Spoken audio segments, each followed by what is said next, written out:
Баршаңызға сәлем, сіздермен бірге Жансая. Бүгін біз осындай өте керемет, тойымды және де оңай жасалатын, лаваштан жасалатын пирог жасайтын боламыз. Менің арнамнан осындай түрлі рецепттер табасыздар. Жіберіп алуыңыз үшін подписаться кнопкасымен қоңырауды басып, все дегенді басып қойыңыздар. Ең алдымен пирогты дайындау үшін біз аздаған майымызға орташа отта пиязымыз бен чеснокты жақсылап тұрып қуырып аламыз.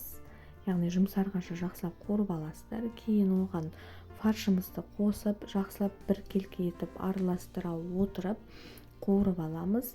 Және де осындай тарағанша араластырып аласыздар. Кейін оны 5-7 минут өте баяу отта өз суына пісіріп аласыздар. Тұзын бұрышын салып, кейін пісіріп алғаннан кейін оны алып тастаймыз. Фаршымыздың осындай суы қалады. Осы суына төкпей, ештеңе етпей капустамызды қуырып аламыз. Капустамызды саламыз, жақсылап тұрып араластырып аламыз. Өте баяу отта оны да бір 7-10 минут жай ғана өз-өзіне қақпағын жауып бұқтырып аласыздар. Кейін осындай томат пастасын, тұзымызды, бұрышымызды салып, тағы да бір 2 минут бұқтырып аласыздар. Яғни жұмсарғанша жақсылап бұқтырып аласыздар. Біздің орам жапырағымыз бұқтырылғанша біз оның бетіне құятын заливканы дайындасақ.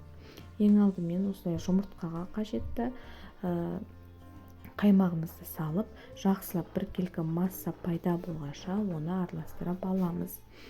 Осылай барлығы дайын болғаннан кейін біз оны жинақтаймыз. Ең алдымен бізге лаваш қажет. Лаваштың бетіне осылай тегістеп капустамызды салып шығамыз. Яғни орам жапырағымызды оны салып алғаннан кейін бетіне жаңағы қуырып алған етіңізді, яғни фаршты тегістеп салып шығасыздар. Барлығын біркелкі етіп, бізде бұл жерде 2 лаваштан жасалады, сондықтан барлығын емес, тек жартысын ғана саласыздар.